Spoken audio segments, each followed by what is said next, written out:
Bienvenue au Bulle familiale, un balado qui met en lumière la protection de la jeunesse. Je m'appelle Marie-Pierre Lampron-Drolet. Je suis étudiante au baccalauréat en travail social à l'Université de Sherbrooke. Je suis une maman monoparentale exclusive et fièrement neuroatypique et queer. Ici, au Bulle familiale, je tends le micro à celles et ceux qui sont dans le système, qui l'ont traversé ou qui gravitent autour. Des personnes qui, chacun à leur façon, contribuent à faire une différence. Ce balado, c'est mon parcours d'apprentissage que je vous partage pour comprendre, pour m'inspirer, pour voir ce qui est possible afin de devenir une meilleure travailleuse sociale. Puis peut-être même vous donner envie, vous aussi, de contribuer. Ensemble, on va tisser du lien, une conversation à la fois. Une bonne écoute. Bonjour, chers humains. J'espère que vous allez bien. Avant de commencer cet épisode, il y a quelque chose que j'ai envie de vous nommer. L'émotion qui m'a traversée aujourd'hui, c'est pas arrivé par surprise au fil de la conversation. Elle est montée là dès le début, au moment de l'introduction. C'était la première fois que je pleurais durant le balado parce que j'ai réalisé que j'étais en train de parler à Fadi Daguerre. Puis que sans le savoir, là, dans le fond, j'ai fait de l'introspection, puis Fadi, il avait joué un rôle vraiment important dans mon propre parcours, où est-ce que j'en suis présentement. Bien avant que je pense là, un jour à devenir travailleuse sociale, je l'ai découvert pour la première fois à la télévision avec son émission Police avant-gardiste il y a plusieurs années. Je me souviens très clairement de m'être dit quand j'ai vu cette émission-là, j'ai fait « Oh wow, c'est un être extraordinaire, je vais être comme lui. S'il a réussi à faire ça, lui, avec tous ses défis, je vais être capable aussi, tu sais. » Puis à ce moment-là, je savais pas encore ce que je ferais de cette émotion-là, de cette pensée-là, de ce souffle qui a soufflé sur ma flamme. Mais quelque chose s'est déposé, une petite graine qui a lentement, silencieusement germé avec le temps. Puis aujourd'hui, de me retrouver à échanger avec lui, d'entendre sa vision, sa mission, sa vie, son leadership, de juste pouvoir rencontrer cet humain-là, ça me profondément reconnecter avec mon passé, mon présent, puis le futur que je suis en train de devenir. Fait que ça, c'est pas une entrevue comme les autres pour moi. C'est un moment où est-ce que j'ai pris conscience de tout mon chemin parcouru. Puis de cette idée-là, dans le fond, que quand quelqu'un incarne l'impossible, il ouvre la voie aux autres pour le possible. Donc après l'introduction, là, tout a été correct dans l'émission. Ça a été une entrevue tellement cohérente, humaine et profonde. Puis parfois même, souvent, avant même que les mots parlent, le cœur a déjà compris. Donc c'est un peu la vibe de cet épisode-là. Puis aussi, c'est la première fois que j'avais une co-animatrice. Donc, merci à Caroline. C'est une étudiante au bac en travail social avec moi, qui anciennement était policière là, durant des années. Donc, voilà, ce fut un privilège. Vous allez sûrement la revoir. Elle va sûrement pouvoir être présente dans d'autres balados. Donc, je vous souhaite une bonne écoute.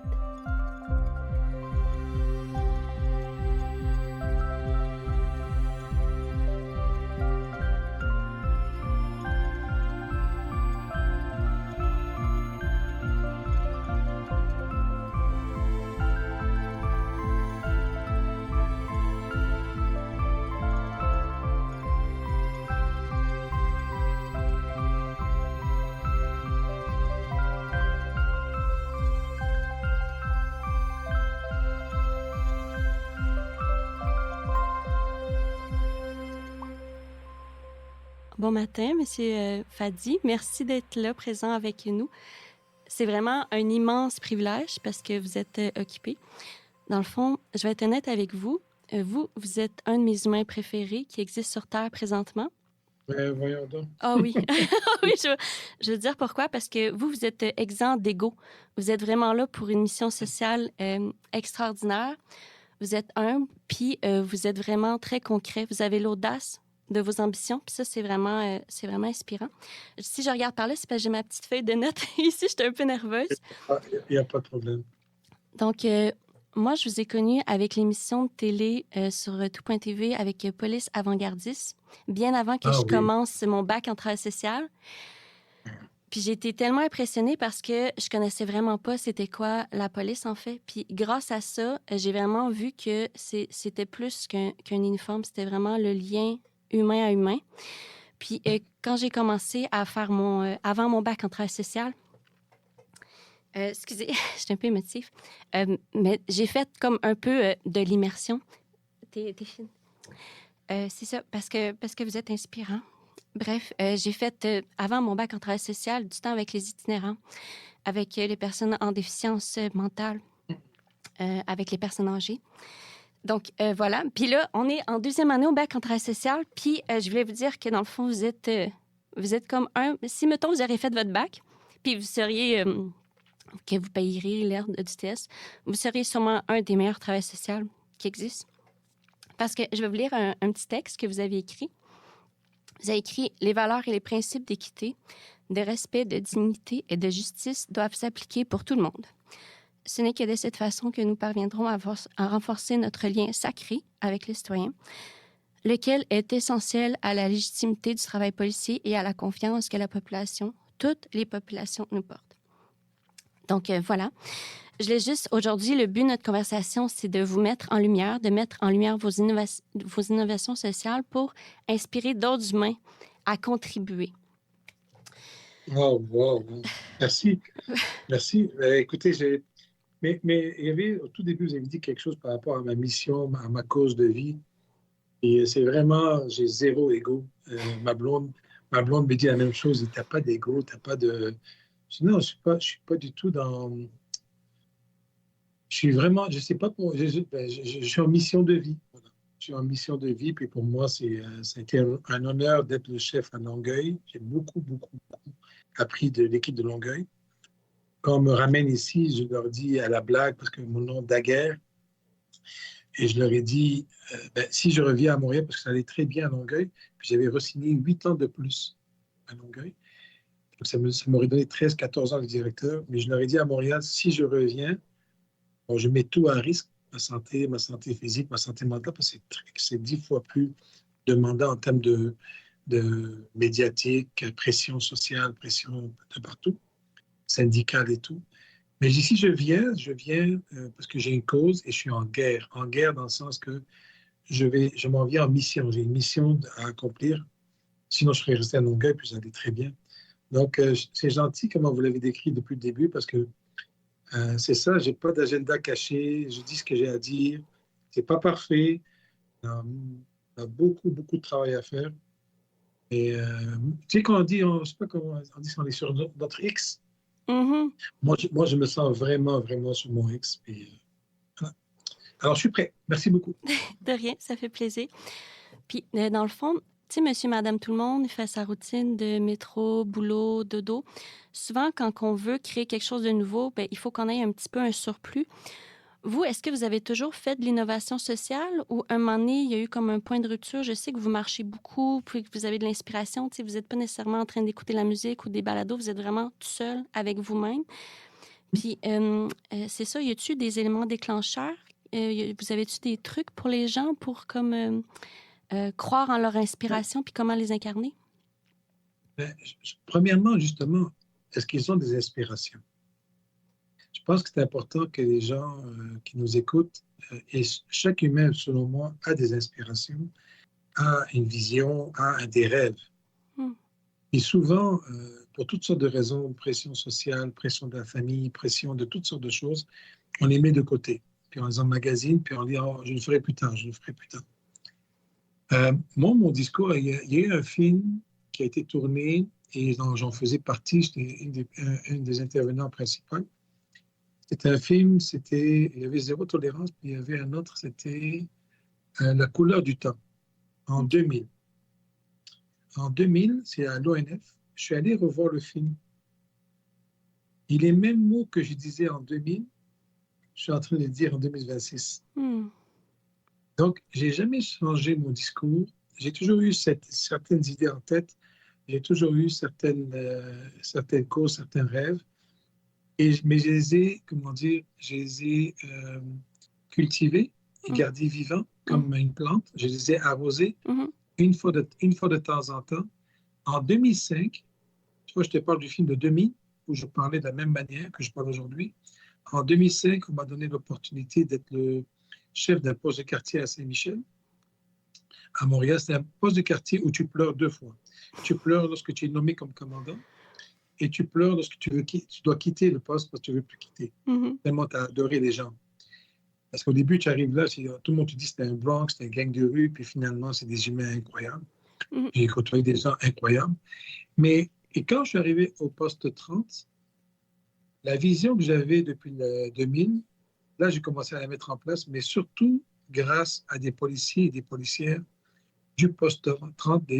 Vraiment, eux, j'avais une vision, j'avais une cause, mais eux me l'ont peaufiné pas à peu près. Eux, ils l'avaient. Mhm. Eux, ils l'avaient vraiment. Là, je parle de Charles Dubois, Evans Garcia, Agnello Infante, Salvatore.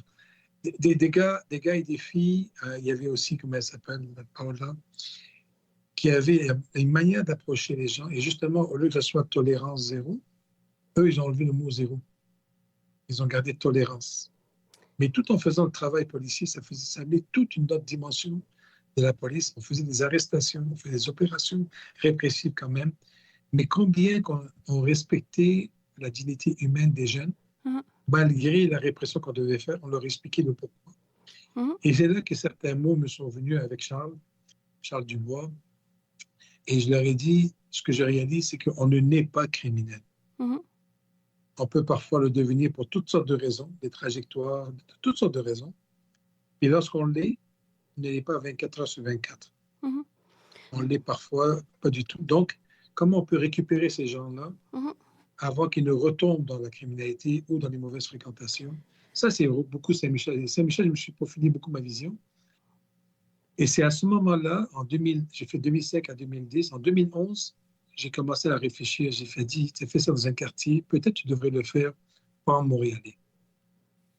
C'était un seul quartier sur 29, 33 postes de quartier.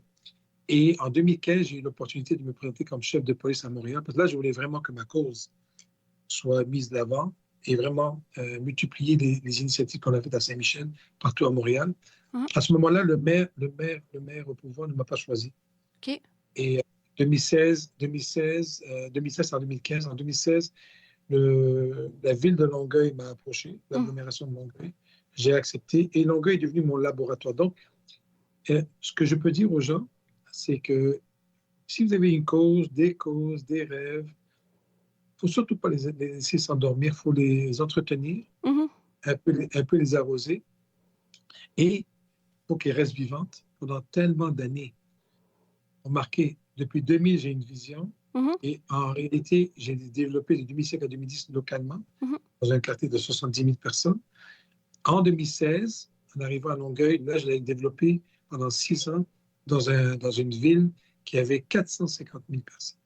C'est ça, fait que c'est que ça Et prend tellement du temps, puis c'est que vous avez c'est ça. nourri cette petite flamme-là, comme le rêve, vous avez entendu dire que vous aviez un rêve de jouer avec Zidane, tu sais. Fait que ça, puis vous avez Oui, réussi. Fait que c'est ça, c'est que oui, c'est long, mais il faut garder espoir, puis il faut avoir justement une cible qu'on lâche jamais. Puis qu'est-ce que je trouve beau quand vous avez dit, c'est, tu sais, quand l'humain rencontre l'humain, mais c'est ça, un moment donné, les mhm, barrières tombent, peu importe la religion, peu importe. Puis c'est ça qui est beau, parce que la c'est police, important. c'est apolitique, il y a pas de... C'est l'humain avec l'humain. Puis qu'est-ce que je trouve beau aussi, Et c'est que c'est un travail d'équipe. Vous n'êtes pas juste toute seule, c'est vous intégrez le communautaire, les autres humains, les idées. Fait tu que, sais, c'est ce que j'ai réalisé quand tu parles de travail d'équipe et partage et tout. Moi, je suis un joueur de soccer. ouais. Et Zidane, c'était pour moi mon rêve, effectivement, de jouer un jour avec lui. Ça m'a pris 3 ans de négociation. Mais Wow. quand tu, mais quand tu y penses, là, Zidane là, ou le soccer, là, quand je suis allé jouer dans les années, imagine-toi, dans les années 92, 91, 92, 93, J'avais 3 ans. sur sur l'heure de lunch, imagine, tu avais 3 ans, sur l'heure de lunch de mon travail en uniforme, j'allais jouer au soccer en uniforme. J'ai déposé ma partenaire au poste, j'allais jouer au soccer avec les jeunes, mais des gangs de rue, des jeunes criminalisés. Hmm. Et quand ils m'ont vu arriver avec le ballon, ils m'ont rempli d'insultes. Mais dès qu'ils m'ont vu jongler avec le ballon, oh, Mhm. du coup, il fallait qu'ils m'arrêtent pour pas que je marque des buts. Et là, il n'y avait plus d'uniforme. Mhm. Il n'y avait plus de jeunes de gang. Il y avait des joueurs de soccer. Puis Mhm. Pense à l'image. Policier en train de donner la passe à un jeune du BLF, Brown Latino Family, qui donne une passe à un jeune de l'EBS, Lebanese Power, qui donne un passe à un autre jeune, et il redonne ça la passe. Il y a une image, un village. Peu importe tes origines, peu importe d'où tu viens, c'est un village. Et on va s'entraider. À un moment donné, on va trouver des solutions. Anyway, ça c'est pour le soccer. Mais je vais donner 5 mots pour ceux qui nous écoutent. Ces 5 mots, ce sont mes phares, OK? Premièrement, pour passer à travers les tempêtes, à travers les moments difficiles et réussir à garder le tout vibrant en soi, le rêve et tout. Premier mot, courage. Beaucoup de courage envers les événements auxquels vous allez faire face dans votre vie personnelle et professionnelle. Ça prend beaucoup de courage. Le deuxième mot, tu l'as un peu ressenti, patience. Ça prend du temps. Ça ne prend pas 1 an, 6 mois, ça m'a pris 20, 25 ans d'arriver sur mon X total. Je l'étais à Longueuil, mais là, moi, je suis un immigrant. Je suis arrivé en 85 au Québec, mais je dis souvent, je ne suis pas un immigrant du Canada ni du Québec, je suis un immigrant de Montréal. Puis on est tous des immigrants rendus là, Fadi. Tous les humains de la Terre, ils ont bougé, là, rendus là. On a tous bougé. Puis pour moi, j'ai fréquenté des policiers qui arrivaient du lac Saint-Jean ou d'Abitibi. Eux sont des immigrants à Montréal. Ils capotent là, quand ils voient du monde, ils voient des voitures, des gratte-ciels. Voyons donc, ça n'a pas de bon sens. Tu as raison, on est tous des immigrants. Mais moi, en immigrant à Montréal, je n'ai jamais voulu oublier d'où je venais. C'est Montréal qui m'a donné ma première chance. Donc, quand Montréal m'a rappelé quand j'étais à Longueuil, là, je suis revenu et là, je suis sur mon complet X. On dirait, Longueuil, c'est un mini X. Oui. Montréal, c'est un X en majuscule. Vraiment. Et donc, courage, patience, confiance. Confiance en vous-même, confiance en l'équipe. Tantôt, tu parlais d'équipe. Et quand je parle d'équipe, je ne parle pas juste d'équipe du SPVM, je parle des partenaires, je parle des partenaires institutionnels, je parle des médias, je parle même du syndicat, je parle des équipes. C'est toute une équipe au complet. Il faut que tu aies confiance en ces gens-là. Résilience, le 4e mot, capacité de rebondir. Et le mot le plus important, c'est le mot pardon. Parce qu'à travers tout ce chemin de 20-25 ans, il y a des gens, malheureusement, internes, externes, peu importe leur intention, te font mal, consciemment ou inconsciemment. Mais il faut que tu pardonnes au pire ennemi, au pire ennemi. Tu n'as pas idée de ce qu'on m'a fait vivre. Et à chaque fois, je pardonnais. Puis tu t'es assis avec eux. Tu n'as pas juste pardonné comme ça. Non, dans les yeux. Dans les yeux, on s'est reparlé parfois 11 ans, 12 ans plus tard. On s'est réassis dans un gala, dans un événement. Je l'ai regardé, il m'a regardé. Je pense qu'on devrait se parler. Puis là, il a ouvert comme une canne de bine, il s'est mis à pleurer. Je me suis mis à pleurer. J'ai dit, on peut-tu arrêter? On peut-tu avancer ensemble? Fait que la notion du pardon, ce n'est pas une notion religieuse du tout. C'est une notion pour que tu puisses vraiment garder le focus. C'est pour ça que c'est important ce que je veux vous dire. Si tu as des rêves, tu as des intentions, tu as des ambitions, tu as quelque chose que tu as vraiment envie de faire dans ta vie, tu ne peux pas te permettre d'être distrait par ces coups de poignard que tu peux recevoir de temps en temps sur ton chemin vers où tu veux aller.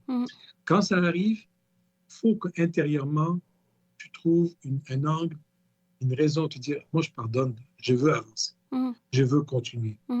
Et ça, je te dis, là, ça fait toute une différence dans quelqu'un qui arrive à l'apogée de sa carrière comme je suis maintenant, versus d'autres qui partent avec l'amertume, la vengeance, et qui perdent énormément d'énergie à se checker à droite, à gauche, et tu as un coup de poignard qui s'en vient. Combien de fois, j'ai dit, en arrivant dans autant à Longueuil, pense-y de Longueuil, là, j'arrive là, je suis de l'externe, 4 candidats à l'interne, et j'arrive là comme directeur. Là, ils me regardent, la gang, là, hey, le gars de Montréal, tu te prends pour qui? Mais moi, je suis arrivé en toute humilité. Je dis, s'il vous plaît, vous restez tous. Les 4, là, je ne veux pas vous perdre. Je ne mets personne à la porte, au contraire. J'ai besoin de vous. Au début, il y avait des doutes, et tranquillement, pas vite, ça s'est super bien passé. Et la même chose à Montréal. Il y en avait 3 de Montréal à l'interne. Je suis arrivé de Longueuil. Puis Montréal, il y a des gros jeux de même, tu viens voler votre job. Mais ce n'est pas ça mon intention. Moi, j'étais conduit par une mission de vie. Et je leur ai dit, je veux que vous soyez avec moi, qu'on le fasse ensemble. Et voilà. C'est ça, on est tous humains. Fait que, tu sais, on n'est pas parfait. Puis, merci pour ça. Je vais le garder en tête parce que moi, j'en ai un rêve. J'ai un méchant gros rêve que je vais réaliser. Ça va prendre du temps. Je vais aider les jeunes de la DPJ. Puis, ça, il n'y a personne qui trouve ça beau, les jeunes de la DPJ. Puis, Tellement important. c'est ça. Puis, je trouve ça beau, justement, que tu relis les humains avec le sport, mais on peut relier les humains avec la nourriture, avec la musique. Puis toi, tu as réussi à diminuer les taux de criminalité justement avec le sport. Puis qu'est-ce qui m'a impressionné de toi? C'est que tu es allé dormir dans des endroits. Tu comprends? Tu es allé te mettre à la place de ces gens-là. Parle-moi donc de ça. Ouais. Comment que tu t'es dit, hey, moi, je vais faire ça. Puis vas-y, parle-moi de ça. Moi, je voulais. À Longueuil, Immersion a été un projet de volontariat de les gens. On leur a demandé s'ils voulaient. Puis honnêtement, à Longueuil, ils m'ont impressionné. J'avais beaucoup de préjugés. Je me suis dit, si je leur propose Immersion, une semaine sans armes, sans uniforme dans la communauté, je suis sûr et certain que ça va être des recrues qui vont accepter. Non, c'était des gars, des vieux de la vieille. 16, 17 ans de date. Mhm. Puis voyons donc. Et des gars, plus Mhm. que les femmes. Mhm. Voyons donc, ça n'a pas de bon sens. Finalement, quand je suis arrivé à Montréal, j'ai dit, OK, à Montréal, puisque j'avais beaucoup un taux d'absentisme énorme, on était moins 23%, beaucoup de postes vacants, j'ai décidé que je vais l'imposer, pas le volontariat, je vais l'imposer à toutes les recrues. Mhm. Et je savais, j'avais bien vu que si j'arrivais à recruter, ce qui n'était pas donné, parce qu'on avait beaucoup de problèmes à recruter à Montréal, si j'arrivais à recruter pour les 3-4 prochaines années, on est là aujourd'hui, ça fait 4 ans. Je commence ma 4e année. Ça va vouloir dire, Fadi, que tu vas recevoir 1000 à 1200 recrues en 3-4 ans versus 2700 patrouilleurs sur la rue. Donc, la moitié des effectifs vont être des recrues. Donc, comment je peux contaminer, dans le bon sens du mot, une culture? Mhm. C'est en frappant tout de suite dans les recrues en arrivant. Oui. Et avant d'imposer, il y a une phrase qui s'est dit en anglais, là, mais je ne sais pas comment bien dire en québécois, c'est « walk the talk ». La vache, les bœufs, la charrue avant les bœufs. Oui, c'est Comment on ça. dit On catch, ça incarne qu'est-ce que OK. tu dis, là. C'est ça C'est que ça ça. veut dire, ouais. Donc, walk the talk, je me suis dit, va faire l'immersion. Puis je savais que leur immersion aux recrues, elle est de 9 heures par jour. Mais quand tu es chef, il faut que tu leads, tu gères et tu vas de l'avant par l'exemple. Ouais. Et que finalement, j'ai décidé de faire 24 heures sur 24. Donc, j'ai commencé à 5h30 du matin et je finissais à 5h30 du matin, à 6h. Donc, toute la journée dans les groupes communautaires, chez les partenaires. Mhm. Et dès qu'arrivait 8h le soir, 9h le soir, j'arrivais dans un refuge d'itinérants. Mon équipe me disait, OK, Fadi, tu vas faire 16 heures par jour, ça va. Et pourquoi dormir? Dors à la maison, dors là, ça va. Non, justement. C'est quand j'ai voulu faire dodo, en passant, là, pendant 5 jours, je n'ai pas dormi une fois. Tellement j'avais peur Mhm. et je ne savais pas qu'est-ce qui allait m'arriver. Mhm. Et ça m'a pris, une fois que j'ai fini ma semaine, au milieu de la semaine, j'ai appelé ma blonde, elle m'a dit, je te connais, lâche pas, parce que tu vas regretter toute ta vie de ne pas être allé jusqu'au bout. Et que j'ai continué, mais ça m'a pris 3 semaines à 4 semaines pour retrouver mon sommeil, tellement j'étais brûlé. Et ça, là, ça m'a fait comprendre pourquoi il y a certains itinérants qui ne veulent pas aller dans les refuges. Ils veulent rester dans la rue. Ben oui, c'est ça. Ils ne veulent rien savoir de cette violence-là. Ouais. Ils ne veulent pas être encadrés, ils ne veulent pas être piégés. Ouais. Et là, j'ai saisi que là, j'ai dit à mes policiers, à partir de maintenant, dans le 4-5 semaines d'immersion, vous allez aller, pas dormir, parce que je ne peux pas imposer ça, le syndicat, il va m'arracher la tête. Ouais. Par contre, vous allez aller les rencontrer, vous allez aller comprendre qu'est-ce qu'ils vivent. Mhm. Et pour moi, c'était, j'avais pas du tout anticipé ce que j'allais voir dans la rue. Je pensais que je connaissais la rue. Et puis, honnêtement, ça ne me fait pas de moi un spécialiste non plus après 5 jours. Maintenant, je peux dire, je comprends à peine. Et 2026, peut-être cet été, je vais retourner pendant 2 semaines en immersion dans les communautés pour aller revivre, voir. En 4 ans, ça a su évoluer. Qu'est-ce qu'il y a comme autre priorité pour que les recrues en adaptent leur immersion? Fait que ça a aidé justement les recrues de, mettons, toi, tu as fait le 110%, fait que tu leur demandes le 70%, fait qu'eux autres, c'est sûr qu'ils vont le faire. Toi, t'as topé de sky. C'est exactement ça. Puis franchement que je vois un se plaindre Non, mais à un moment donné, je dis, attends un peu, là, attends 2 minutes. Là. Mais oui, Et j'ai fait 24 heures sur 24. J'ai 22 ans, j'en ai 57. ouais, Il y a quelque chose qui ne marche pas, là. ouais. Si ça te dérange, et puis ça c'est quelque chose que je veux te dire. C'est important que les gens qui nous écoutent, même dans vos carrières respectives, euh, souvent, je dis, dans les vidéos que je montre du recrutement à Longueuil et à Montréal, je montre des vraies choses dans les vidéos de recrutement. Mhm. Et à la fin, je dis aux recrues qui sont devant moi, malgré que j'avais une crise à Montréal, si ce que tu as vu te dérange, ne te rejoint pas, s'il te plaît, n'applique pas. Mhm. Ouais. Si ce que tu as vu t'intéresse et t'allume, s'il te plaît, tu as intérêt à appliquer, sinon je vais te chercher. Mais c'est important parce que c'est un contrat moral. Ouais. C'est 30 ans de ta carrière. Tu as vu, ta consoeur a fait 23 ans. Hey, 23 ans de ta vie, là, c'est quand même, c'est fou. Donc, il ne faut pas qu'on t'engage sur des mensonges ou sur des... Tu vas avoir la mitraille dans le bras, tu vas descendre les immeubles à l'envers, tu vas être un Rambo. C'est pas vrai. Sauf GTI pour l'hôpital des enfants, si tu veux être GTI, la Tu as vu? Tu l'as Oui, vu? c'est Tu bon. l'as vu? Et moi, j'ai rien, je ne savais même pas. C'est la gang, entre eux, ont décidé que leur... Ça, c'est une journée de formation. OK. La différence, c'est qu'ils sont déguisés. Ah. Mais c'est une journée de formation du SWAT en rappel. Mm. Je dis, mais qui leur a autorisé? Je dis, personne, c'est eux qui ont décidé. Oh, Je dis, wow. wow. Ça, là, quand ma gang fait ça par leur propre initiative, sans Mhm. aucune directive Mhm. de direction, je viens me toucher direct. Eux, ils ont compris. Oui, Eux, ils ont compris. c'est ça. C'est ça qui est beau. Oh, wow. Ah, ça me donne des frissons parce que justement, ton leadership qui est audacieux, mais qui est de cœur avec les valeurs, t'as tellement fait de choses, là, c'est fou. Puis on le voit dans tes rapports, c'est que t'as un niveau de rétention des gens vraiment plus élevé comparé aux années précédentes. Il y a plus de femmes, il y a plus de diversité. T'as fait aussi le premier programme, là, ça, je suis pas trop sûre de comment que ça s'appelle, mais profilage racial au Canada aussi, tu sais, t'as fait c'est tellement magnifique. Il y a aussi Adopte un policier que t'as mis en lumière. Ça, c'est bon, ça. Oui, vas-y, je te laisse si tu veux rajouter des... Mais Adopt the Cop, c'est vraiment une dame noire de la communauté jamaïcaine dans un 5 à 7 qui me regarde et me dit, je vais vous défier. Les autres m'ont dit non, je vais voir si vous allez dire oui. Et ça commence bien. Déjà, en partant, là, ça me dit ça. Là. Moi, je commence à être excité. Là, je dis, OK. On aime ça. Elle dit est-ce que tu laisserais un jeune noir ou un jeune immigrant adopter un de tes policiers? Quoi? Et que c'est pas Fadi qui a pensé, c'est elle qui a pensé à ça. Mm-hmm. Fait que j'ai dit, oh my God, quelle bonne idée. Et tu vois, cette année, on a fait l'année dernière un projet pilote, une quinzaine de jeunes, une quinzaine de policiers. Donc, le jeune apprend la vie du policier, personnel et professionnel.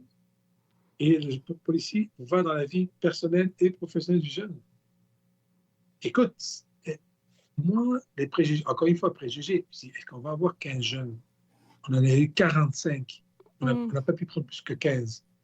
Et les policiers ont capoté, les deux côtés ont capoté de vivre ensemble et d'apprendre l'un de l'autre. Mm-hmm. Là, regarde bien, là, et donc ce projet-là maintenant, c'est plus un projet pilote, il va s'instaurer partout à Montréal.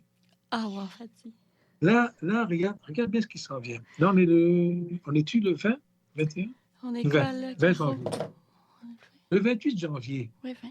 Le 28 janvier, allume la télévision, regarde les médias. On va instaurer une première au Canada. OK. Je voulais la faire à Longueuil, mais je n'ai pas eu le temps de le faire. Les policiers et policières, d'ailleurs, ta consoeur est là, elle a dû vivre ça. On répond souvent à des appels de santé mentale. À connotation santé mentale, que ce soit des personnes en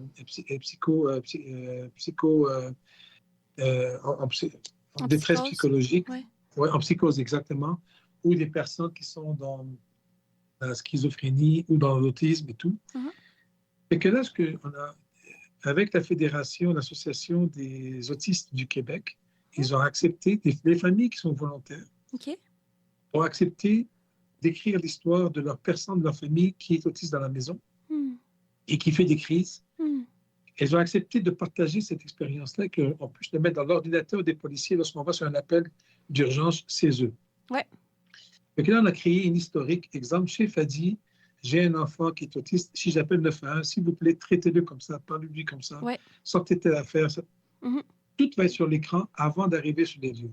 Écoute, Wow. ça fait 4 ans que j'essaye. Mhm. Et là, là, ça part. Ça part avec Giant, ça s'appelle Giant Steps, c'est l'école anglaise, et pas de géant. C'est Monsieur Lafortune. Mon fils est autiste. Ouais, Charles. Monsieur Lafortune de La Voix. Ouais, C'est ouais. ça? Charles Lafortune.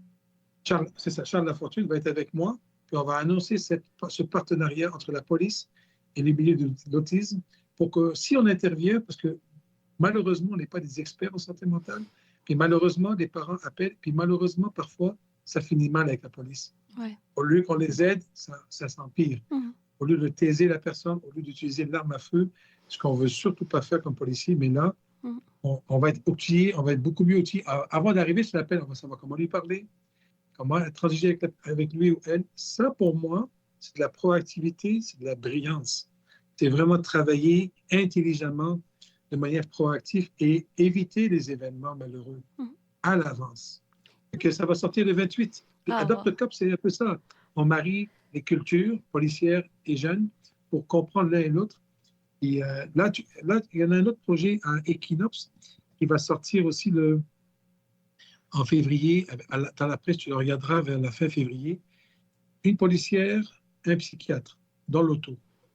Ils s'en vont sur les appels. Et excuse-moi, ils ne sont pas sur les appels. Exemple, nous, les policiers, on sait que telle adresse appelle 50 fois par année. On a des adresses, là, on doit dealer toujours avec les mêmes personnes pour toutes sortes de raisons. Principalement, ça a lié avec la santé mentale. Puis, comment ça se fait que je coûte 850 millions de budget du SPVM à la Ville de Montréal, je coûte 20% des taxes foncières, et que tout ce que je fais comme police, là, c'est réagir à un appel 911. Un appel 911, une agent de police. Je suis plus capable. Puis, c'est 20% de la population qui accapare 90% de mes effectifs. Et sur quoi? Sur une réaction. Un appel 911, là, pour moi, c'est comme un cancer. Je m'en vais là et je dois le traiter. Je donne un peu de chimio, un peu de radio pour espérer que la maladie va partir. C'est un petit plaster sur le bobo, là. C'est rien. C'est rien. ça. Et que là, qu'est-ce qu'on a créé? Puisque je sais que Fadi, il va appeler 50 fois par année parce que pour toutes sortes de problèmes à la maison, lui, santé mentale, tout ça. Et les policières et les policiers, avec un psychiatre, tu vas voir l'émission, ça va être écœurant. Ils vont à l'adresse. Bonjour, M. Daguerre. Je n'ai pas appelé le 911. Non, justement. On sait que vous allez l'appeler éventuellement. Est-ce qu'on peut se parler? Au début, c'est des insultes. On y va 2-3 fois, puis à un moment donné, il dit OK, il ouvre la porte. Il voit le psychiatre arriver. Il dit non, on sait que vous n'allez pas aller au service de psychiatrie. On sait que vous n'allez pas aller à votre rendez-vous à l'hôpital. On sait que on est là, le service est chez vous. Comment je peux vous aider? Et diagnostic dans la médication. Écoute bien ce que je vais te dire. Chaque adresse, c'est ça, le data, on l'a, là. Chaque adresse qu'on a fait cette approche-là, où on allait 30 à 40 fois là, dans le passé, chaque adresse qu'on a fait ça avec le psychiatre, c'est rendu 0. 0. Je sais. Pas 20%, 30%, 0. Je Ça, le sais, psychiatre, Fadi. dans la presse, il va le dire. Il va le dire 0 fois que je suis retourné ou j'ai dû consulter cette personne. C'est ça qui est beau, c'est parce que toi, tu mets pas juste des plasters, tu y vas à la racine. Tu fais pas à juste... la racine, à la cause. Pas le symptôme, la cause. Ben oui, c'est ça. Tu fais pas juste des portes tournantes puis aller dispatcher les gens. C'est ça qui est beau, c'est la racine. Puis c'est ça que tu disais aussi à un moment donné, ça prendrait aussi des TS temps plein la nuit, parce que la nuit, vous êtes là. Tu sais, y a-tu des TS temps plein 24 heures sur 24 la nuit? Des fois, c'est plus difficile. Moi, je t'ai dit, là, si je commence à avoir des TS 24 heures sur 24, 7 jours sur 7, en hybride avec un policier, ouf. Ça, là, les policiers du SPVM, là, M. Daguerre, parce qu'on a un projet qui s'appelle ESUP, un policier et un travailleur social dans la voiture qui répond sur les appels 911. Okay. C'est émis ailleurs. Là. Ouais. Mais ça, là, mes policiers me disent, M. Daguerre, on en veut un sur chaque relève. C'est ça, c'est ça, c'est ça. Puis même, je sais que vous, justement, la plupart des appels, c'est en lien avec la santé mentale. Puis justement, maintenant, les recrues que vous prenez, les nouveaux employés, vous avez justement Oui, élargi changer de pour... profil. C'est ça, élargi les profils pour qu'il y ait cet aspect-là côté humain. Fait que... C'est sûr qu'on J'ai a les, deux j'ai métiers les- complémentaires, tout à fait. Ben Niveau oui, policier, ben niveau oui. travailleur social, c'est tout à fait complémentaire. Oui, c'est exactement ça, parce que chacun doit respecter son territoire et chacun a son rôle important. Puis une fois que le policier a compris qu'il n'y a pas de danger, c'est sécuritaire. Recule, mon homme. Mhm. Laisse le travailleur social faire le job, confidentialité, fait son travail. Chacun a un rôle. Mhm. Et puis personnellement, puisque c'est des enjeux de santé mentale, votre rôle est beaucoup plus important que les miens. Moi, je vais juste sécuriser le périmètre, s'assurer que c'est correct. Parce que l'enjeu, là, parce qu'on n'arrête pas de me dire défendre de police, défendre de police. Je comprends les gens, je comprends ce qu'ils veulent dire par là, mais de l'autre côté, quel travailleur social, là, quelle infirmière spécialisée, quel psychiatre, quelle personne à 2 heures du matin va aller vers le danger dans une crise et rentrer là puis dire je vais te diagnostiquer, toi. Ben oui, champion. Ben, c'est ça, c'est pour Ben ça oui, que tu champion. dis, il faut trouver des solutions en temps de paix. Il faut que tu aies créé le lien. Toujours. Il faut créer le lien d'avance, justement, parce que si tu t'arrives là en temps de crise, c'est ça, ça sert à ça, justement, des organismes. Puis c'est hypocrite que tu trouves des solutions en temps de crise. Là, les gens te regardent et disent hey, hey, hey, maintenant, tu veux nous parler? Parce que tu es pogné dans la. Non. Mm. Et ça, j'arrête pas de dire à mes équipes rapprochez-vous de toutes les populations en temps de paix. Parce que le jour où ça va péter, parce que ça va péter. Moi, j'ai Tout toujours finit dit, par là, péter, anyway. tout finit par péter.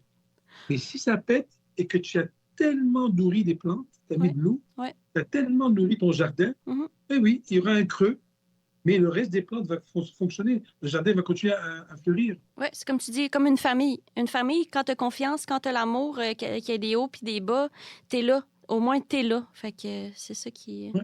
Fait que toi, c'est juste une excuse, Fadi, ton uniforme, parce que je t'ai dit, tu es un travailleur social. Tu es un travailleur Mais moi, je dis souvent, c'est mon costume d'Halloween. Ah. L'Halloween, c'est 364 jours pareil. Non, je taquine. Ah. J'adore mon uniforme. Oui, mais tu es vraiment bon, justement. Puis tu as eu plein de prix. Tu as eu Personnalité, Innovation sociale 2025, Association des directeurs de police, prix HSC aussi, parce que tu es généreux, tu offres gratuitement ton savoir à l'école HSC, prix Hommage SQ PR, Société québécoise des professionnels en relations publiques. Tu m'en parlais de ces prix-là magnifiques, de qu'est-ce que tu as fait qui t'a valu ces prix-là? Bien, je sais pas toi toute seule parce que c'est avec ton équipe, puis avec les policiers terrain, puis avec les organismes. Mais je veux dire, c'est beau, tu es comme une étoile qui brille dans le ciel, puis qu'il y a une constellation alentour de cette étoile-là. Mais tu sais, c'est que tu illumines vraiment beaucoup, puis ça, c'est inspirant pour les gens de te suivre. Là. Et ça, c'est un des plus beaux compliments qu'on m'a dit. Une étoile dans le ciel. Je vais dire ça à ma blonde quand elle me chicane. Qu'est-ce que ça dit? Une étoile dans le ciel? Oui, c'est ce que j'ai compris. C'est beau, ça. Mais tu as raison. Tu vois, juste en face de moi, tu ne le vois pas, j'ai un des articles au tout début de Longueuil. Je venais à peine d'arriver, puis j'ai rapidement réalisé et j'ai écrit. Et le journaliste a écrit, entre guillemets, c'est les mots que j'ai dit, il dirige des bijoux de policiers. Puis ça, à Longueuil, à Montréal, ou même à Sherbrooke, honnêtement, on a des policières. Les gens, là, ne saisissent pas combien que ces gens-là, c'est une vocation de faire ce métier, c'est fou. Donc, la plupart de tous ces prix-là, tu sais, tantôt, il y a un prix que on a été finaliste de 12, il y avait 12 finalistes dans le monde en 2010 qui se sont rendus à l'ONU sur les meilleures approches de prévention. En 2010. C'était au Brésil. C'était la conférence de la prévention de l'ONU. Moi, j'étais commandant au SPVM à Saint-Michel, le quartier dont je t'avais parlé tantôt. Puis, on m'a invité comme conférencier parce qu'on fait des choses extraordinaires à Saint-Michel. Écoute, aller à l'ONU au Brésil, parler au nom de Saint-Michel, la police de Montréal, voyons donc. Sais-tu quoi? Les premiers mots de mon discours, c'est 11 minutes. J'avais 11 minutes pour parler. Peut-être les 1 minute et demie, tous les premiers mots ont été les mots de Charles Dubois, celui qui m'a fait comprendre des choses à Saint-Michel, mon policier, mon sergent. Et je gagne beaucoup de prix, mais c'est généralement des prix où je me suis inspiré de mes gens de terrain. Vraiment. Et je ne dis pas par fausse modestie, je suis très heureux de les avoir reçus. Mais il n'y en a pas un que tu as nommé, pas un que tu as nommé, que ça a été totalement... Peut-être la seule, là, je dirais, c'est immersion. Immersion, comme tu dis, la marche dont tu parlais, c'est vraiment, vraiment, vraiment en marchant, c'est pas de musique, rien. Et de Ville-Saint-Laurent à Longueuil, ping, c'est sorti. Je dis, attends un peu. Ouais, ça c'est une inspiration qui m'est venue. Mais la plupart de tous les projets, ça a été, j'ai vu quelqu'un sur le terrain faire quelque chose, j'ai vu un partenaire faire quelque chose, j'ai vu là tout de suite. Moi, l'avantage, c'est que mon esprit, mon mindset, il est fait vraiment bizarre. Il penche toujours en dehors de la boîte. Donc, dès que je vois quelque chose d'inspirant de quelque part, si ça m'inspire, c'est parti. C'est vraiment, vraiment parti. Tu connectes les Et points là, ensemble. Oui, ça c'est une de mes forces. Mais ça n'a jamais été, à part immersion, ça n'a pas été des choses que je réfléchis pendant des années, j'ai envie de... Non, je m'inspire beaucoup des exemples que je vois sur le terrain. Mm-hmm. Il n'y a rien de plus vrai que ça, justement, qu'est-ce qui se passe sur le terrain, puis de le ramener après ça. Et la direction, là, malheureusement, quand les gens montent en hiérarchie, oublient le terrain, oublient d'où ils viennent. Et ça fait... C'est du ridicule, c'est incroyable. Oui, ça, c'est l'humain. Mais c'est ça, toi, tu vas retourner patrouilleur, là, après ton mandat que tu disais? Oui, mais l'as-tu entendu? Oui, ben oui. Moi, j'ai tout lu, j'ai tout écouté les podcasts Okay. Fadi. Je te dis, t'es une inspiration pour vrai, là. Moi, j'ai dit, si la vie me le donne, si la vie me le permet, parce que je veuille pas, je me fais approcher pour différentes carrières présentement. Oui. Mais disons que j'arrive en 2029 et que c'est faisable. Oh mon Dieu, le plus beau cadeau qu'ils peuvent me donner, c'est donner-moi 6 mois à 8 mois, 1 an. Je retourne patrouiller. Mm-hmm. Où j'ai commencé, je veux retourner où j'ai commencé. Mm-hmm. C'est pour ça, subtilement, vous pouvez voir dans certaines photos, certaines sorties médiatiques, vous me voyez en chemise bleue, sans aucun grade. Aucun. Ça a fait pleurer les policiers. Hein. Ils n'en revenaient pas que j'ai enlevé tout, j'ai enlevé mes grades et j'ai patrouillé comme eux autres. Ouais. On naît sans grade, puis on meurt sans... On naît sans grade, puis on meurt sans grade. C'est ça qui est beau, c'est que c'est l'humain avec l'humain, puis toi, tu les aimes vraiment, tes humains, tu les aimes vraiment, tes équipes, tes policiers, ça paraît. Puis comme tu dis aussi, des fois, tu sais, les jeunes criminalisés, c'est juste ça qu'ils veulent aussi, de l'amour, des relations. Fait que c'est vraiment beau. Puis je voulais aussi mettre en lumière le fait que tu es humble parce que tu avais pris conscience que toi aussi, tu en avais des préjugés avant. Avant, tu disais que tu allais à la pêche au lieu d'aller à la chasse. Puis ça, c'est humble aussi de se dire comme « Oh, attends, j'ai des préjugés. » Puis il faut juste que tu en crées des nouveaux. Tu veux-tu m'en parler un peu de ça, de comment tu as fait justement pour évoluer là-dedans? Ça a été un wake-up call. Là. Dans les années 90, au tout début de ma carrière, pendant 8-9 ans, j'ai été agent d'eau, agent d'infiltration. Et après ça, j'étais enquêteur au crime organisé, stupéfiant, moralité et anti-gang. Dans les années 90, c'est créé la mode hip-hop.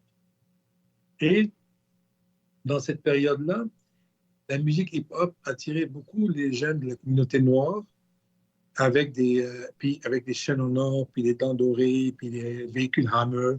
Et les gangs de rue ont aussi épousé cette mode-là. Donc, du coup, tu avais un amalgame de jeunes qui adoraient les hip-hop, qui n'avaient rien à voir avec les gangs de rue, mais qui mettaient des pantalons yo-yo et tout, puis il n'y avait rien à voir. Des Audi et tout, puis ils n'avaient rien à voir avec le crime organisé. Puis le reste, d'autres criminels qui, eux, ont fait du rap ou du hip-hop en mettant des mots dans les chansons, vraiment criminalisés. Eux, c'est vraiment des criminels. Mm-hmm. Et moi, je me rappelle très, très bien, dans ces années-là, comme enquêteur, dès que je voyais un Hammer avec un jeune noir avec des dents dorées, c'est sûr que c'était un gang de rue, là. Et là, comme de fait, j'arrivais, puis je venais pour l'enquêter, puis il n'y avait absolument rien, puis il partait à rire. Il dit, franchement, j'ai l'air d'un sapin de Noël. Penses-tu que je ferais vraiment de la criminalité? Je brille de partout. Bien sûr, j'attire l'attention. Penses-tu que je ne voudrais pas être plus low-key? Là, je l'ai regardé, j'ai dit, shit, c'est vrai. Il n'est pas fou. Et ça m'a rappelé les motards. Les motards, à un moment donné, s'habillaient tous en motard, avec les manteaux de motard, de Hells Angels et tout. Puis du coup, on a compris la game, on switchait, se met en costume cravate. Mm-hmm. Puis du coup, les policiers ne les interpellaient jamais. Mm-hmm. Incognito. Parce qu'ils étaient habillés en costume cravate. Là, je dis, Fad, t'es vraiment con. Parce que là, tu tombes dans le piège à chaque fois, parce qu'il a l'air tout coloré. c'était un gang de rue. Puis j'ai commencé à aller plutôt à la chasse versus la pêche. Mais le coup dur, pour être franc avec toi, le coup le plus dur, là, j'ai fait beaucoup de profilage.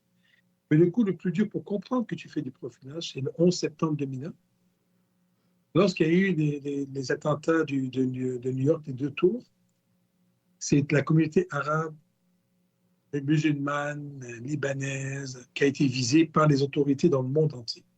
Moi, je suis libanais d'origine et je suis chrétien catholique, mais ça ne s'est pas écrit chrétien catholique, donc on peut penser que je suis musulman. Regarde ma barbe. De quoi tu penses de quoi j'ai l'air avec mes cheveux pas du gel. Là. J'ai l'air d'un... Tu n'étais pas en lien avec les jésuites, Fadi?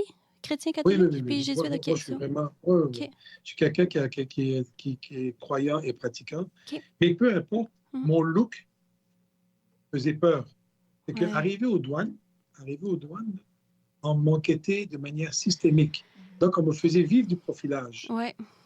Et je disais à mes enfants, hey, on va aux douanes. Mes enfants, à chaque fois, je leur disais, papa, il vient. Et puis, tout le monde veut parler avec papa. Tout le monde est intéressé par papa. Parce que je savais que j'allais vivre un moment humiliant. Et eux, ils étaient tout petits. Papa, pourquoi tout le monde te parle? Pourquoi tout le monde te parle, papa? Parce que je suis très important. J'ai raconté des histoires. Jusqu'à un jour, j'ai eu une fouille rectale. Et franchement, j'étais policier. Hein? Et je leur disais, je suis policier. Mais j'avais un traitement différent. Anyway, c'est à ce moment-là que j'ai compris, premièrement, que j'en faisais du profilage racial avant. Là, je suis devenu victime de profilage racial. Et tantôt, tu parles de la première politique au Canada. C'est parce que c'est devenu une cause personnelle. Ouais. Et c'est là que j'ai créé, 4 ou 5 ans plus tard, la première politique au Canada. Je me suis fait une mission de vie qu'on va éviter de faire du profilage racial. Puis, que je veuille pas, il y en a encore du profilage. Et j'essaie d'amener des changements. Mais je pense que de plus en plus, les policiers et policières vraiment sont en train de saisir les dommages énormes que ça fait à une communauté. C'est majeur. Là. Ça les touche. Tu sais, c'est très sournois, le profilage. Très, très sournois. Vraiment. Mais c'est ça. Ça marque la vie. Vraiment. Puis c'est comme un changement de paradigme que tu fais. C'est ça qui est beau. C'est vraiment important. Moi, c'est là quand je te parle des gens qui nous écoutent, il y a des gens qui ont eu des causes. Est-ce qu'ils ont des rêves? Est-ce qu'ils ont des intentions pour cette humanité? Et s'ils l'ont, que ce soit à la DPJ, avec 2 jeunes, 3 jeunes, que ce soit avec toute la DPJ, que ce soit avec... Écoute, ton rêve, là, c'est pas important si ça touche une personne. Ce qui est important, c'est que tu le réalises. Au fur et à mesure, tu réalises un peu, à un moment donné, tu deviens, je te jure. Si tu réalises tes rêves et que ça a des intentions nobles, très profondes, tu vas devenir 5 ans, 15 ans, 30 ans plus tard, un incontournable. Rappelle-toi mes paroles. Tu vas devenir un incontournable du sujet, que ce soit la DPJ. Et là, on a un exemple de la DPJ. Présentement, l'enjeu qu'on a, bien, il y en a plusieurs enjeux avec la DPJ, mais quand le jeune a 18 ans, je sais, Fatih. C'est un jeune sur 3 va vivre un épisode d'itinérance. C'est ça que je veux faire. Je veux créer des habitations psychosociales pour les jeunes. 600 jeunes par année sont mon itinérance sur 2000, à 18 ans et en montant. Hey, ça n'a pas de bon sens. Tout le monde le sait. Ça n'a pas de bon sens. C'est quasiment du 20-25%. Fait que parfois, la DPJ, c'est une chose avant 18 ans. Mais qu'est-ce qu'on fait avec ces jeunes après 18 ans? Ouais. Est-ce que vous avez des projets par rapport à ça? Est-ce que vous avez des idées, des innovations qui s'en viennent à Montréal par rapport à ça? Pas par rapport à 18 ans et en montant. Ce que j'ai, par contre, c'est Mme Nancy Audet. Nancy Audet, c'est une... Elle a fait, c'est-tu Équipe que ça s'appelle? Oui, elle a passé à Tout le monde en parle. J'ai lu ses livres. Oui. Et Nancy Audet vient à Immersion chez nous. Et pendant 3 ans, déjà, elle a rencontré tous les policiers et policières pour leur parler justement de ce que je t'ai dit, 600 jeunes qui tombent dans la rue, comment parler à ces jeunes-là si vous les retrouvez dans la rue, comment échanger avec eux autres. Écoute, elle m'a dit, Fadi, après mes conférences avec tes policiers, tes recrues, tu n'as pas aidé le nombre de jeunes recrues du SPVM qui offrent bénévolement leur aide à aller avec elles, rencontrer les jeunes à DPJ pour mieux comprendre, afin de mieux intervenir par la suite. Et moi, mon intention, c'est d'avoir Nancy pour qu'elle vienne expliquer la réalité des jeunes. Ça me donne des frissons, Fatih. Mais rien, qu'est-ce que ça a donné? Ça a donné que mes jeunes policiers, non officiels, anonymement, vont donner du volontariat, du bénévolat avec elle après la conférence. Donc, eux, c'est toute une formation, franchement. Là, quand tu t'assois dans une classe pendant 8 heures, là, 4 heures, à écouter un prof, là, c'est tu plate. Quand tu t'assois, là, tu écoutes une intervenante spécialisée et qui te parle de choses vécues sur le terrain, et après ça, tu dis, viens avec moi, viens les voir. Et là, le policier, avant de commencer à faire tout son travail, va avec elle, voit. Un an plus tard, quand il intervient dans la rue avec un jeune, là, ça se peut-tu qu'il y a une possibilité qu'il va intervenir différemment? C'est pas parfait, mais ça se peut-tu qu'il va intervenir différemment? Ben oui. Regarde les psychiatres. Je ne sais pas si tu as vu la presse là, il y a 2-3 semaines, l'initiative que j'ai mise en place. Tu n'as pas lu ça? Ben voyons donc. OK. Le 7 janvier 2026. Ça, là. Va dans la presse, Katia Gagnon, front page. Katia Gagnon. Je lis tellement pas les journaux. Moi, je suis apolitique. Fadi, moi, ça me décourage, les nouvelles puis les journaux. Non. Il y a des nouvelles, il faut que tu lises. Là. Celle-là, la presse, je pense que c'est le 7 ou le 8 janvier. Okay. Front page. Ouais. Ça fait 3 ans que j'ai négocié avec les psychiatres. 3 ans avec la faculté de médecine de l'Université de Montréal, Dr Cossette. C'est parti. Maintenant, quand mes policiers sont dans la rue, les patrouilleurs à pied et les patrouilleurs à vélo, il y en a eu 12 en 2025. En 2026, ça va devenir un automatisme avec la formation des futurs psychiatres de l'Université de Montréal. Ils vont tous venir patrouiller avec nous et ils vont diagnostiquer et donner des médicaments dans la rue aux itinérants les plus vulnérables avec les policiers. Tu liras l'article, c'est sorti le 7 ou le 8 janvier. Okay. Puis ces belles initiatives-là, est-ce que ça peut se transmuter justement dans d'autres villes? Est-ce qu'il y a des gens qui font justement une courroie de transmission? Ça prend 5 mots. Des mots de tantôt. Courage, la résilience. Il faut que le chef ou la chef du poste du service de police ait le courage et la patience et la confiance, la résilience, et il passe à travers des tempêtes en pardonnant. C'est pas facile honnêtement, c'est pas facile pour moi, c'est facile. Mais le porter sur mes épaules, tu vois, comme Pierre Marchand a amené Immersion à Sherbrooke, Patrick Bélanger l'a amené à Longueuil, il a continué à Longueuil. Je sais qu'il y en a 1 ou 2 autres corps de police qui l'ont fait, mais ça reste que ça appartient au chef il faut que les gens veuillent. Mais pour ça, tu ne peux pas aller les convaincre de quelque chose qui porte pas en soi, c'est ça. Mais c'est très et je les juge pas. Ils portent chacun leur petit rêve à eux. Est-ce que ce rêve-là rejoint le besoin de la société? Ça leur appartient. Je ne peux pas juger. Il faut être prêt à affronter des tempêtes aussi, là, tu sais, en connaissant bien le milieu policier, on a du vent en face, là, souvent, là, quand on essaie d'amener des projets comme ça. Oh, du vent, tu dis? C'est tsunami. Il y a beaucoup de résistance. Tu sais, il y a le film qui est sorti, je ne sais pas si vous l'avez vu, encore une fois, c'est sur Longueuil avec Charles quelque chose. C'est-tu Cobra? Cobra? Non, ça s'appelle La police, résistance face au mur. Le film Résistance, la police face au mur, voilà. Okay. Résistance, la police face au mur. Charles Gervais, voilà, le réalisateur. Ça a été dans les prix jumeaux, là. Ça a été dans les finalistes. Mais le film, là, c'est juste ce que tu viens de dire. C'est la résistance à l'interne. Il a tout filmé. Tu devrais voir ça. Puis il y a du monde sans gêne là, dans la caméra. C'est de la son projet, c'est de la correct, tu as le droit, mon homme. Mais la différence, c'est que je suis le chef. Vous êtes à la bonne place. C'est ça, vous êtes à la bonne place pour amener des beaux projets comme ça, heureusement, dans un sens. Là. Oui. Honnêtement, j'utilise ça. Je les utilise pour amener des projets. J'ai souvent dit à des gens que je coach pour devenir directeur ou directrice, quand tu deviens directeur, directrice, il y en a beaucoup que c'est l'apogée. Yes, j'ai réussi. Je le regarde, je dis, oh, pauvre toi. C'est maintenant que ça commence. Parce qu'il faut que tu laisses ton legs dès le premier jour que tu deviens un directeur ou un leader, il faut que tu penses à l'héritage. Et tu te prépares l'héritage. Moi, honnêtement, là, puis en toute humilité, je suis allé à Véronique Néron, à son émission. Et à un moment donné, j'ai parlé, puis je n'ai même pas réalisé, ça fait 3 ans que je suis au SPVM, ça fait 6-7 ans que je suis à Longueuil. Donc, ça me donne environ 10 ans de directeur. Et je disais à Véronique Néron, à vrai dire, si demain matin, mon rêve s'arrête, mon X, pour toutes sortes de raisons, c'est fini, je suis tellement content. J'ai tellement réalisé des choses en équipe avec mes équipes. Là.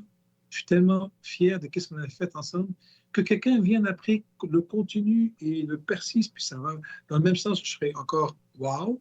Mais si quelqu'un décide de changer de chemin pour toutes sortes de raisons, parce que là, on voit que la droite s'installe pas mal de manière planétaire. Non, mais écoute, ça fait partie de la game, mais j'ai marqué ce que je voulais marquer avec mes équipes dans cette période-là. Puis voilà, c'est terminé, mais je serais hyper heureux si ça finit demain. Donc, il faut penser à les directeurs, les directrices qui prennent un poste de leadership, que ce soit en travailleur social. Oui, comme Leslie Hills. Leslie Hills, sais-tu que tu es son idole? Elle est venue au balado, puis elle a dit Fadi Daguerre, c'est mon idole. La directrice Qui ça? Leslie Hills, la directrice nationale de la DPJ. Ah! Oh, wow! Je ne savais pas. Ouais. Je ne savais pas du tout. Ouais. Mais c'est ça. D'ailleurs, en parlant de ça, de ce que tu viens de dire là, on va probablement annoncer en 2026 ou 2027 que le SPVM va créer un sommet ou un forum sur la jeunesse. Parce que présentement, là, au niveau de la criminalité, on a une recrudescence de la criminalité des jeunes de 12 ans, 13 ans, 14 ans, pas 17, 18, non. Dès la première année du secondaire, dernière année du primaire, les jeunes commencent... C'est un fléau qui me fait tellement peur. Là. Moi, j'ai commencé à devenir une badass à 12 ans. Tu vois? Oui, c'était à 12 ans. Il y a quelque chose qui ne va pas. Je ne sais pas c'est à quel niveau, mais un forum, tu vois, là, je fais affaire avec une clinicienne, Mme Cécile Rousseau, une sommité au niveau des jeunes, des enfants, de la santé mentale, et il va falloir que la société, on se parle pour ces jeunes-là. Ah, bravo, Fadi. Bravo. Moi, j'ai rien à rajouter. J'ai tout. Toi, as-tu quelque chose, Caro? Vu que je sais que là, l'heure, elle va finir, puis monsieur Fadi est occupé. Bien, en fait, vous me faites presque regretter d'être partie du service de police de Sherbrooke. J'ai beaucoup aimé ma carrière, mais honnêtement, vous êtes vraiment inspirant. Puis j'espère qu'il y a des jeunes policiers qui vont avoir écouté ce balado-là puis qui vont être autant inspirés que moi par tout votre vécu puis par toutes vos innovations. C'est gentil, mais 23 ans, ouais. Dis-toi une chose, hein, tu vas voir quand tu vas faire ta nouvelle carrière, tu vas voir comment tu vas, on dit en anglais, connecting the dots. Tu vas connecter des choses. C'est fou, parce que 23 ans, écoute, bravo Qu'est-ce qui t'anime dans ce que tu vas... Pourquoi tu as fait ce move-là? Bien, en fait, contrairement à vous, j'ai pas trouvé ma place, moi, dans mon service de police. Tu sais, j'avais déjà une âme un peu de travailleuse sociale, je pense. Je l'ai toujours été. Puis, j'ai pas trouvé ma place dans ce monde-là.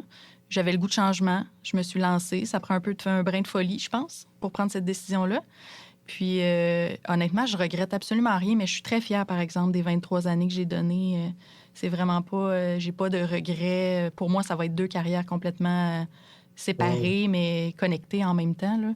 Mais je pense que ça prend un peu de folie pour tout revirer dans une vie. Mais je suis très fière des années que j'ai données. J'ai donné 11 ans aux enquêtes aussi. Là. Je suis vraiment fière. Tu fait quoi aux enquêtes? Aux enquêtes, j'ai touché à tout. C'est peut-être ça mon problème, c'est que j'avais l'impression d'avoir fait le tour. J'ai fait violence conjugale, l'exploitation sexuelle, abus physiques et sexuels sur les enfants. J'ai fait des incendies, j'ai fait de la fraude, j'ai fait de la violence conjugale. J'ai fait un peu de tout. J'avais fait le tour, j'avais l'impression. J'avais le goût de servir la population d'une autre façon. Bravo, chapeau, parce que tu vas... Non, écoute, c'est une des rares fois que j'entends ça. 23 ans de police, puis travailleur social pour les 30 prochaines années, 20 prochaines années. Wow! Chapeau! Merci. Venant de vous, c'est un très beau compliment. Puis bravo à vous, surtout, là, honnêtement. Puis à Marie-Pierre aussi, là, pour tout ce qu'elle fait. Puis de mettre en lumière des gens comme vous, honnêtement, chapeau. chapeau à vous deux. T'es Ben, fine. vous êtes en mission, mesdames. Vous êtes en mission. T'as-tu quelque chose d'autre à rajouter, Fadi, que j'ai pas parlé, que Non. tu voudrais mettre en lumière? Non? Non, mais juste qu'on a dit tantôt aux jeunes qui vont nous écouter, ouais, ce serait cool que ça puisse passer au niveau des techniques policières, dans les cégeps aussi. Vraiment croire dans ses rêves, voilà. Peu importe les obstacles, les montagnes qu'on a traversées, vraiment croire dans ses rêves puis ne pas arrêter. Regarde Caroline, elle a fait 23 ans, elle a fait un mot, un peu de folie, mais je suis convaincu qu'elle va se retrouver sur son X, ce ne sera pas long. Elle est tellement bonne, là. Elle est tellement bonne. Je l'ai vue à l'œuvre. Puis, tu sais, elle a quand même 3 enfants aussi, là. Elle est très humble, mais... What? 3 enfants? Juste 3, ouais. Wow. Encore, tu sais, franchement, faire un move comme ça. Tes enfants ont quel âge, Caroline? 18 ans, 16 et 14. Écoute-moi bien. Le move que tu viens de faire là, les enfants t'observent. Là. Tu n'as pas idée, sans un mot, même si c'est parce que 18, 16, 14, c'est des années, oh là là. Mais tu n'as pas idée combien tu es inspirant pour eux. Rappelle-toi de ça, là. Ils t'observent. Maman quitte la police. Elle a fait la police. Maintenant, maman s'en va travailler social. Les enfants vont te regarder aller, là, puis respect, maman. Oh. Ben merci. Merci Juste beaucoup. ça, juste ça, là, juste ça. Tu viens de canner tes 3 enfants. Répète mes paroles. Tout à fait. Je garde ça en tête. Rappelle-toi. Merci. Allez. Merci. Shukran. Je sais pas, c'est comme ça Vraiment qu'on dit plaisir. ça, Fadi. Shukran. Shukran. Shukran. Shukran. Merci beaucoup. Fait que je te Merci souhaite à une vous. magnifique Bonne journée. journée. À bientôt. Au revoir. Bye.